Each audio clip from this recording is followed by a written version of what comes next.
DFA में Q2 Q4 में unreasonable states आएगा, अपन रिमूव कर देंगे। Q0 में Q1 और Q3 आएगा। Q1 में Q0 Q3 आ जाएगा, Q3 Q5, तो 0135 आएगा, यहाँ पे 1055 आ जाएगा, 3355 आ जाएगा। ट्रांजिशन टेबल मैट्रिक्स हम डिवाइड करेंगे रोज़ ट्रांजिशन टेबल के दो सेट्स को। एक सेट कंटेन करेगा उस रोज़ को जो स्टार्ट होते हैं नॉन फाइल स्टेट से। Q0 Q1 में आएगा, यहाँ पे 0 में Q1 पहले आ जाएगा, Q0 बाद में आ जाएगा, फिर 1 में Q3 दोनों में आ जाएगा।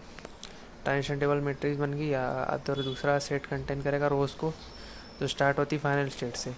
तो स्टेट Q3 Q5 में 0 1 में Q5 दोनों में आ जाएगा। ट्रांजिशन टेबल मैट्रिक्स बन गई।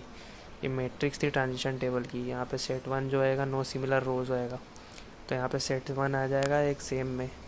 यहाँ पे जो सेट 2 में रहेगा रो 1 में रो 2 में वो सिमिलर हो जाएगा। Q3 और Q5 पे ट्रांजिट करेगा सेम स्टेट में 0 और 1 में, तो उसको अपन स्किप करेंगे Q5 में, तो वहाँ पे रिप्लेस होके Q5 बाय Q3 में रेस्ट में Q3 नाउ कंबाइन करेगा सेट 1 और 2 को, तो Q0 Q1 Q3 में 0 1 Q1 Q3 Q0 Q3 transition table में मिनिमाइज होएगा DFA। यहाँ पे रेगुलर एक्सप्रेशन देखते हैं जो लैंग्वेज एक्सेप्ट करता है फाइनाइट ऑटोमेटा में, वो इजीली डिस्क्राइब हो जाता है सिंपल एक्सप्रेशन के द्वारा, उसको कहते हैं रेगुलर एक्सप्रेशन। यहाँ पे बहुत ज़्यादा जो इफेक्टिव रहता है वो रिप्रेजेंट करता है एक लैंग्वेज को। जो लैंग्वेज एक्सेप्ट कर जाती है एक रेगुलर एक्सप्रेशन से उसको रेगुलर लैंग्वेज कहते हैं। अब रेगुलर एक्सप्रेशन जो डिस्क्राइब करती है एक सीक्वेंस को, जैसे 1 2 3 से 1 से लेकर 10 तक के एक पैटर्न को, उस वो डिफ़ाइन करती है, उसको बोलते हैं स्ट्रिंग को, जो डिफ़ाइन करती है एक स्ट्रिंग को। यहाँ पे रेगुलर एक्सप्रेशन वो यूज़ होती है कैरेक्टर को मैच करने के लिए, कॉम्बिनेशन स्ट्रिंग के कॉम्बिनेशन में जो कैरेक्टर को मैच करने के लिए वहाँ रेगुलर एक्सप्रेशंस का यूज़ किया जाता है। स्ट्रिंग को सर्च करने के लिए एल्गोरिदम में यूज़ होता है pattern to find the operation on a string.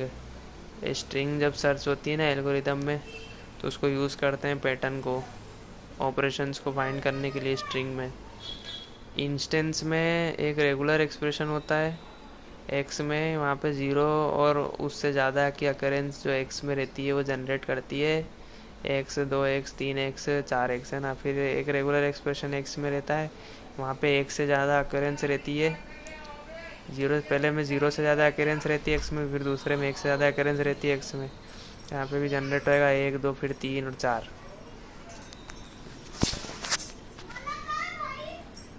यहाँ पे ऑपरेशंस रहती है रेगुलर लैंग्वेज में, इसकी प्रॉपर्टीज़ रहती है